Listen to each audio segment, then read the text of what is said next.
over 150 components, over 14 hours of deconstruction. This is the Canada Goose teardown.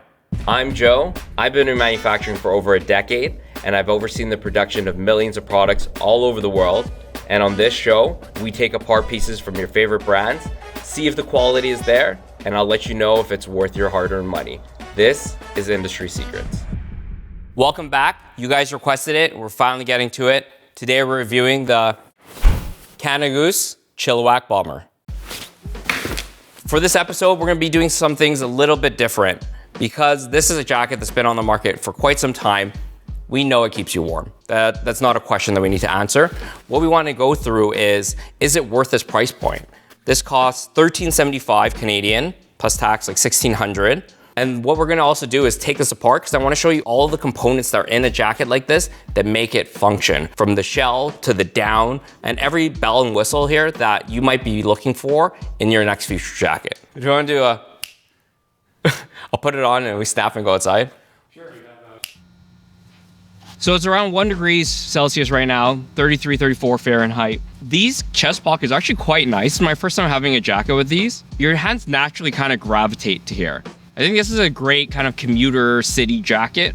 If you're having to wait for the bus and you don't really want to wear gloves and take them on or off, this is like a really nice place for your hand to gravitate to. The felt is quite nice. The only thing is the outside of the pocket isn't as insulated as the rest of the jacket. So your hands will probably get quite cold after a little bit. When I look at the cuffs themselves, they're quite comfortable. If you had a big glove, it'd easily sit over it. And if you had a liner, you could easily have it underneath it. The fact that it cinches in on the bottom is quite nice as well, because it stops wind from penetrating.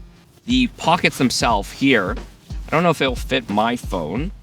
I have a S22 Ultra. Okay, so it doesn't really fit a larger phone. So I don't have a, okay. It might fit a smaller phone here. Okay, it'll fit a 14. This is the wind shell here with the double zipper, of course. And this is with the hood on. So the hood has this kind of crazy kind of like face sock kind of a thing. The idea is it'll stop wind from penetrating on the side. I think for most people, you'll probably have it rolled back if you have the hood up, or if you have a hood down, be like that. But overall, that's the fit. Let's head back inside. And we're back. I'm gonna zip this up. Let's just focus on the outside first. We have this shell material. It's almost like a duck canvas. This is supposed to be a little bit more abrasion resistant. Even if you hear it, it's not gonna be like a Montclair jacket. You snag that, poof, your feathers are out. The idea with this fabric is gonna be a little bit more durable. We have the Canada Goose woven label here. We also have the Canada Goose patch here. We have the utility pocket on the arm here with two basically pen holders, and this has been gusseted at the bottom, so it's expandable. We have patches on the elbows here. The idea is if this wears out, you still have one more layer that you can repair and replace this panel. Is it a lifetime warranty? Yeah. I guess that's a pretty good selling feature. We did choose to go for the furless option. I think they are transitioning out of fur. Hey all, Zach here from the Edit Bay. So what Joe's referring to here is in 2021, it was widely reported that Canada Goose was going to stop using fur by the end of 2022. However, what they actually said, if you read the press release, is that they were going to stop buying new fur by the end of 2022. It does seem like these styles that they have in fur are starting to dwindle. So it's fairly likely that they may actually just be using up their remaining stock, and then when it's gone, it's gone. But they haven't confirmed or denied or clarified this in any way publicly. Anyway, back to the video. The idea with the fur and the reason why they originally had that is it acts almost like a windsock where it diffuses the wind around your face. And you'll notice with this hood design, it's very like South Park Kenny. We also have this adjustable strap. To be honest, I don't think I've ever seen anybody use this, but that is branded Canada Goose. We do have some loose threads on the front pocket here. The fleece pockets are also tacked on the inside, so you can't pull them out completely. Same for this, tacked on the inside. Another loose thread here. They've bar tacked the pockets to increase the durability of that. Another loose thread here. The zipper puller is also just standard. It's not branded, it's just a YKK, and they have a woven pull on this. And let me take this off. When it comes to winter jackets and puller designs, you need to accommodate the fact that people are gonna be wearing gloves. The size of the puller is gonna be a big factor in its usability. It's also a double zipper. The idea is when you're fully zipped up, if you're sitting down, you just unzip this and you're able to sit. Let's take a look on the inside now. We have the double placket on the back and the outside. That's to stop wind from penetrating. This is a liner material. This is actually made in Canada. I think Canada Goose makes all of their downfill jackets in Canada still, but do your own research. I'm pretty sure all these shell materials are probably coming from China, just because there's not any place to actually make this here in Canada. And then we have their price tag here. You can see here, there's a RFID tag for anti-theft, but apparently when you go to the store, they assign you somebody to follow you around, so it'd probably be quite hard to steal this jacket. Let's take a look at this. So the shell on the outside is made of 84% polyester, 16% cotton. The lining here is made of 100% polyamide nylon, and the fill is 80% duck down, 20% duck feather. These are actually the down pockets, and these pockets are gonna stop it from migrating. If you see a lot of like puffer jackets, you'll see the kind of tubular or square or quilting design. It's to keep the insulation in place. We have the mesh pockets here. This is like those mesh basketball bags you had back in the day. We have the carrying straps. I know this was something they added over time. So we also have a chest pocket here, some loose threads over here.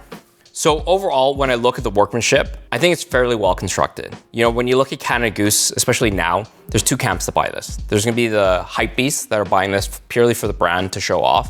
And there's gonna be the camp that buy this as an investment piece that's gonna last many years. When you're spending $1,300 on a coat, finishing off like little threads like this, it takes an additional 5 minutes of quality control to really make this jacket complete. Is it gonna affect the functionality of the jacket? No. But for that end user at this price point, it does feel like you're rushing the process a little bit by not cleaning up all these things. So next we're gonna cut this up. But before we do, thank you so much for coming along this journey with us. We promised we'd do this at 75,000 subscribers. We're well past that. We might hit 100K by the time you guys actually watch this video. I just wanted to educate people on what good quality clothing meant. And I'm so thankful that so many of you have decided to join us and to learn. So thanks again. Be sure to like, comment, and subscribe. Follow us on socials. Let's get into it. As always, let's start off with the main brand hit. In this case, it's the Canada Goose embroidery patch on the outside. By the way, we built this box to hopefully suck all the feathers into. We'll see if it works or not. Oh, it's coming out of the tube. Canada Goose Arctic program. Let's take off the elbow patch next. From my knowledge, Canada Goose uses thread from a company here in Toronto called Canso. This is the elbow patch. It is sewn into the seam right here. I'd imagine if you are going to get this repaired, either they're going to rip this seam here so they can still tuck it behind, or they might just do it on top. We'll leave that there for now. Here's the big price tag. It does say made in Canada with domestic and imported materials. And one thing I did notice when wearing this jacket is these tags are actually missing the down mark that my hybrid jacket has. So I don't know if they switched down suppliers or somebody forgot to sew in that tag, but Okay, so we did a bit of digging here. For those who are unaware, down mark is a symbol of quality that is issued by the Down Association of Canada. This jacket is actually missing that down mark. So we did a little bit more research, couldn't find much information about it on the Canada Goose site, but on the r/Canada Goose subreddit, they provided some clarification here, which is that actually sometime between 2020 and 2021, Canada Goose shifted from having their certification through down mark to RDS, or the Responsible Down Standard.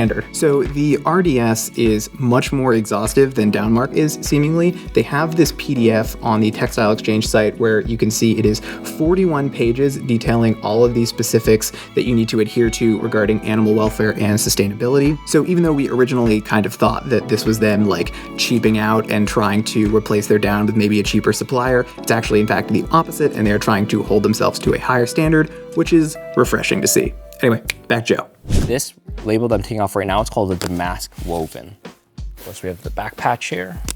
Same material as the shell.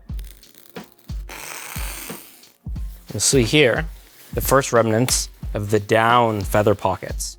So the different layers have different things that they need to basically perform. The outside is supposed to stop wind, protect you from moisture, from water. The inside layer needs to be very smooth. And then in here is the internal bag, which its entire job is going to be holding those feathers in and not letting it puncture through to having it basically come out and fall out everywhere. So these 3 layers and their combined effects are what's going to make this jacket. If you choose the wrong shell, it's not gonna be the same jacket. If you choose the wrong fill, it won't perform the same. The right decision on all 3 of these components is gonna be so important in the product development process. From what I'm aware of, Canada Goose actually specifies the weight of the feathers and the down that goes into each section. And they actually have a machine that they use that will automatically dose the right amount of feathers into each section. This is the part that's actually keeping you warm. Down keeps you warm because it has the ability to trap air pockets. And without that ability for air to move around, you're not gonna get a lot of thermal conductivity through it.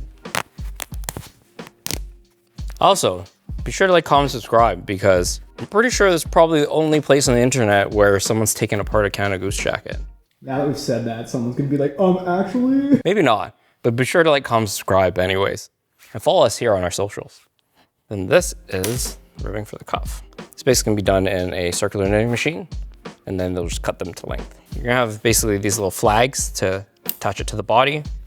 The hood's actually insulated as well, which is nice. It's very scary. Oh no, that's just the back. So we're being very cautious here because if you see the way they fill down, they basically have these giant machines and they have these paddles that are going everywhere. Oh my God, sorry, starting. They have these paddles that go everywhere and keep it very lofted. So when you're filling it, it doesn't just shoot in like a giant lump.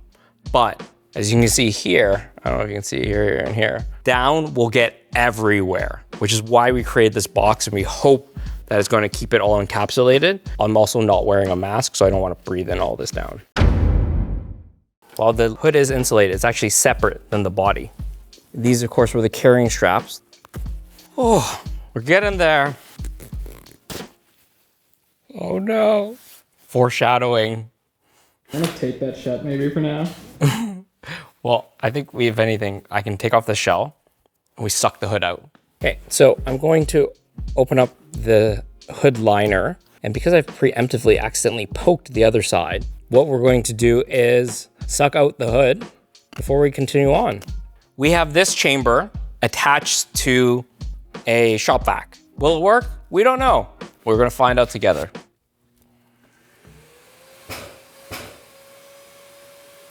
Oh! So now that we have this here, what I'm going to do is move the feathers, migrate it down. Down? I'm gonna move the down so that I have a pocket I can open up here.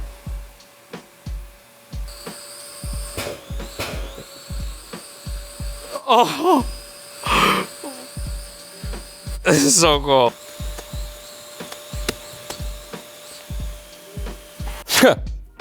Okay, we got the first pouch open, and I kind of love that it worked. We put a lot of effort into making this, and don't you love it when things come together? Come on, that's pretty cool. Let's kind of go through the rest of this now. I'm gonna finish taking apart the hood, but I still wanna keep the jacket intact so you can see how that looks by itself. There's the liner. This would be the hood pouch on my head.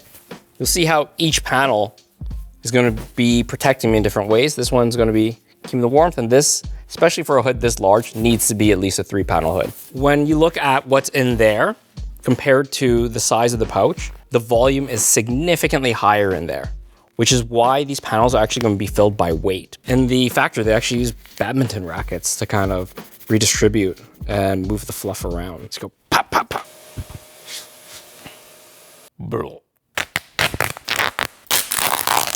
Oh, it's interesting too.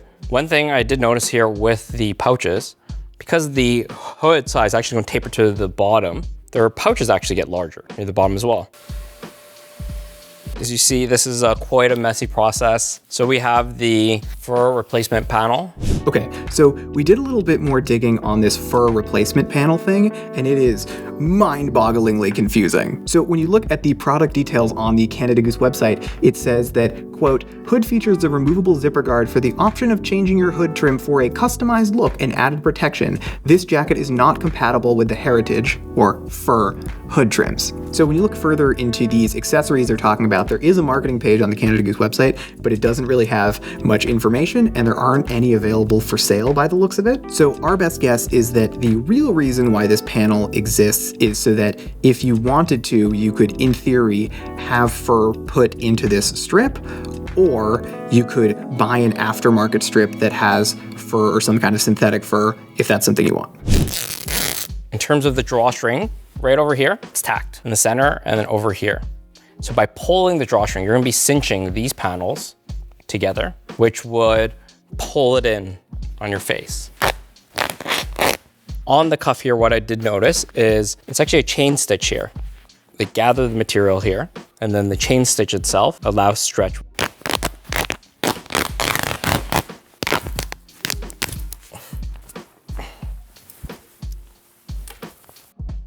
It's really Kermit the Frog, Emperor Palpatine. So you'll see how labor intensive it is to put together a jacket like this. Where this costs a lot is the labor. And this being made in Canada, the labor cost in this is gonna be quite high. There's the interior chest pocket, your mesh pocket as well, this carrying strap. I think this is actually a perfect example of why an assembly line is also an important part of manufacturing. When you have so many different components, you have to specify different materials, different threads in each section. If one person was responsible for the entire assembly of this jacket, they would need to know so much information. I think this is actually a perfect example of economies of scale too. Imagine you had to make these jackets as a one-off, and every single panel you had to cut one at a time. You had to change the machine and change the thread for every single seam.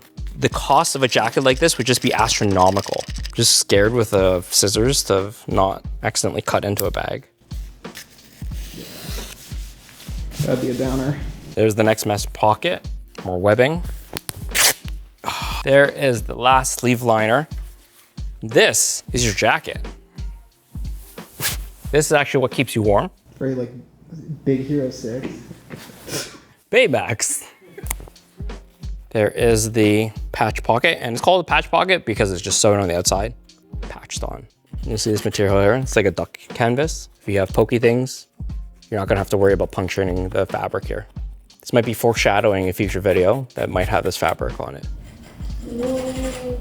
This is the arm patch. There's the front placket. Actually, see here too, this is actually a stretch membrane. The one thing with membranes and any bonded fabrics is they stretch too much over time. The glue that's bonding it will sometimes delaminate. There is the felt pocket. There is the front pocket here. There's the remainder of the hood. Okay, so now we are going to take the rest of this down out.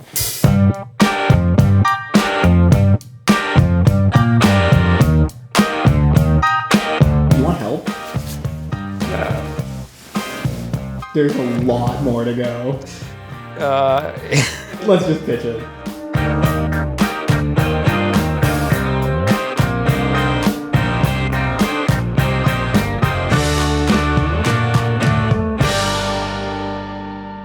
We're back. That was a lot. So we now have 5 down pockets to suck up. I'm thinking we just cut open here and stick the tube right in.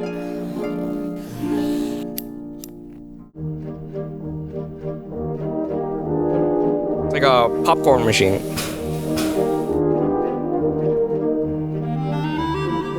Duck down. Don't breathe this.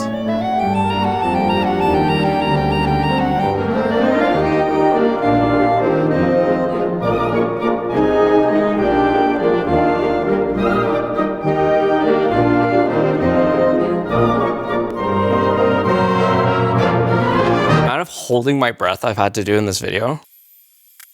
So here we are 4 hours later. You can see how much down we extracted from this jacket. There's still a few pieces to take apart here. So I'm gonna have the team take it apart and we'll meet you on over at Psych.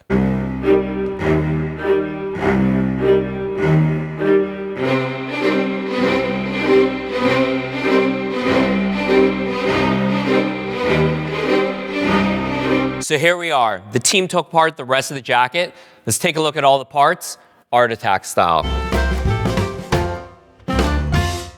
Let's start with the iconic patch.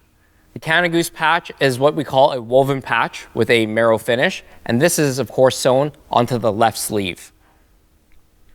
One thing you'll notice is that the shell, the interior liner, and the downproof liner are all going to be very similar pattern pieces. Up next, let's take a look at the center of the jacket. We of course have the Made in Canada label, which comes with some caveats for our American friends these days. This is what's called a damask woven. We have the main zipper. This is a YKK Vislon zipper. For the carrying straps, this is what's called webbing. The Canada Goose itself is actually woven into the webbing. We have the bottom rib for the jacket. This is to keep it nice and snug to prevent wind from entering. We have the back liner, the exterior shell for the back, as well as the front panels. And over here, we have the felt pocket bag liners. One thing you will notice is that these pocket bag liners have a membrane that's actually bonded to it. This is to prevent wind penetration, which is very important for any winter parka. Over here, you have the placket pieces. This is a dual placket jacket. And one thing you'll notice is even though it looks like only 2 pieces of fabric on the jacket, it's multiple components. We have the exterior shell itself here. We have interfacing. The sole purpose of this panel is to stiffen the fabric. You'll find this a lot in men's collared shirts. We have the snaps. And we have this little piece of panel here that they include on the inside placket just to be a little soft surface near your neck. Moving on to the hood. You'll see there's a lot of components to make a hood in a jacket like this. This is a 3-piece hood, and every component that is on the outside will be mimicked on the inside. We have the interior side shells here, the center panels, the fur replacement strip with the zippers for it, and back here, we have the down pocket bags. So based off of the materials that we have here and labor costs here in Canada, I would say this jacket would probably cost around $150, maybe $160 to make these days. For fabric/materials here, what I'm going to do is I'm going to count the insulation as well as the shell and the liner. I'm going to give it an 8.5. They went with 80% down here, 20% feather. Doing that is going to lower your input costs a little bit. If they went with 100% down, it would have made the jacket a little bit lighter because the down is so much more voluminous. The shell material itself, it's nothing super innovative. It's not like a Gore-Tex shell. I don't know if it needed to be, but it definitely did the job. For workmanship, I'm gonna give it a 9. As you can see, it's a very complex garment to sew and put together. There's a lot of points of failure. For the most part, it is very well manufactured. There's just some finishing touches like the untrimmed threads that would have brought it up to a perfect 10. For design, I'm gonna give it a 10. When I look at this bomber, Canada Goose clearly knows what they're doing with this. This has been a program they've been running for a really long time. The pockets here in the chest, it was such a natural place for my hands to gravitate to. And for being a city commuter jacket, they've made choices that would increase the durability of it. Even the patches over the elbows give some ability to repair it over time. The fact that it's cinched in the waist stops the wind from penetrating. Overall, if I was thinking of the decisions we would have to make a city commuter type jacket like this, it'd be very similar to the decisions they made. And I really don't see much room for improvement. For value, I'm gonna give it a 7.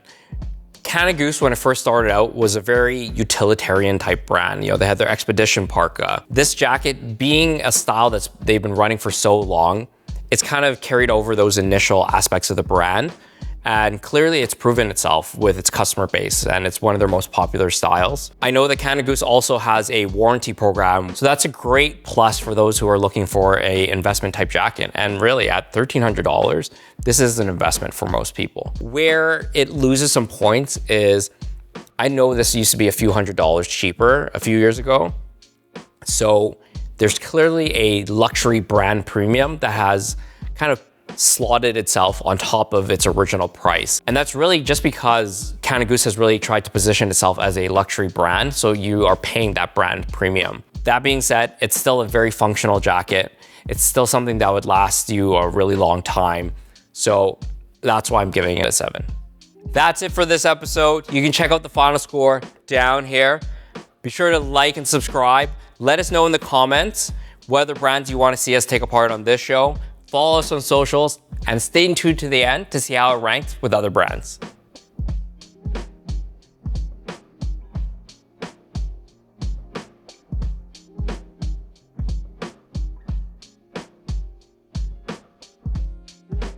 This week, we're reviewing the...